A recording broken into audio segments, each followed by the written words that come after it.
আজকে পড়াতে গিয়ে বড় ঠাকুরের প্রসাদ পেয়েছিলাম। তো চলো বেশি না বকে আজকের ব্লগটা একদম প্রথম থেকে শুরু করা যাক।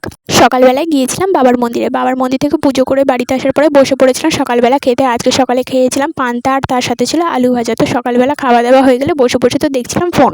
তো এদিকে দুপুরে রান্নার জন্য মেজদি বসেছিল সবজি কাটতে। তো পটল, আলু, শাক, ভেন্ডি এই সব কিছু কাটার পরে তারপরে যখন আদা, রসুন, পেঁয়াজ কাটার সময় হলো তখন মাকে বললো আমি এত কিছু কেটেছি, আমি আর কিছু কাটবো না। তো সেই জন্য মা আবার আমাকে বললো আদা রসুনটা কাটার জন্য। তো চলো এইসব কাটতে কাটতে একটু কমেন্ট পড়ে নেওয়া যাক। অনিশা আমার একটা ব্লগে কমেন্ট করে নাম নেওয়ার কথা লিখেছে, তার সাথে এটাও লিখেছে তোমার ভিডিও আমার অনেক ভালো লাগে। তো thank you so much Anisha আমার ব্লগ দেখার জন্য, এত সুন্দর কমেন্ট করার জন্য। তো এদিকে আমি পেঁয়াজ আর রসুনটা কেটেছিলাম আর আদাটা মায়ের জন্য রেখে দিয়েছিলাম, মা কেটেছিল। তো তারপর আমি আবারও বসে পড়েছিলাম ফোন দেখতে দেখতে এদিকে আবার দুপুরে মায়ের রান্না হয়ে গেল। দুপুরে খাওয়ারও টাইম হয়ে গেছিলো, সেই জন্য বসে পড়েছিলাম দুপুরবেলা খেতে। আজকে দুপুরে আমাদের রান্না হয়েছিল সাদা শাক, ভেন্ডি, আলু চচ্চড়ি, আলু পটল মাছ দিয়ে তরকারি। তো পটল আর মাছটা আগের দিন এনেছিলাম আর সাদা শাক আর ভেন্ডিটা বাড়ির ছিল। সাদা শাকটা যেহেতু আমাদের বাড়ির, তো কিছুদিন আগে পরপর খুব করেছিল, তারপরে মাঝে কয়েকদিন বাদ দিয়েছিল আর করতো না, কেন ভালোই হয়েছিল, পরপর খেলে ভালো লাগে না। আর আজকে আবার অনেকদিন পরে করেছিল সাদা শাকটা।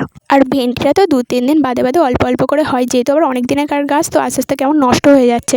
তো দুপুরবেলা খাওয়া দাওয়া হয়ে গেলে বসে পড়েছিলাম টিভি দেখতে দেখতে বিকালে পড়াতে যাবার টাইম হয়ে চলে গেছিলাম বিকালবেলা পড়াতে। আর পড়াতে গিয়ে দেখি যে আমার স্টুডেন্টের মা আজকে বড় ঠাকুরে বার করতে গেছিলো, তো আমাকেও প্রসাদ দিয়েছিল। আর এই বড় ঠাকুরের প্রসাদটা না অন্য কেউ অল্প একটু দিলে সেটাই বেশি খেতে ভালো লাগে। আগে যখন আমার মা আর বড় ঠাকুরের পুজো দিতে যেত তখন আমাদের বাড়ি প্রসাদ হতো, তখন আর আমার খেতে ইচ্ছা হতো না। তো যাই হোক, তার প্রসাদ খেয়ে পড়িয়ে চলে এসেছিলাম বাড়িতে। তো আজকের জন্য এতটুকুই, দেখা হচ্ছে নেক্সট ব্লগে।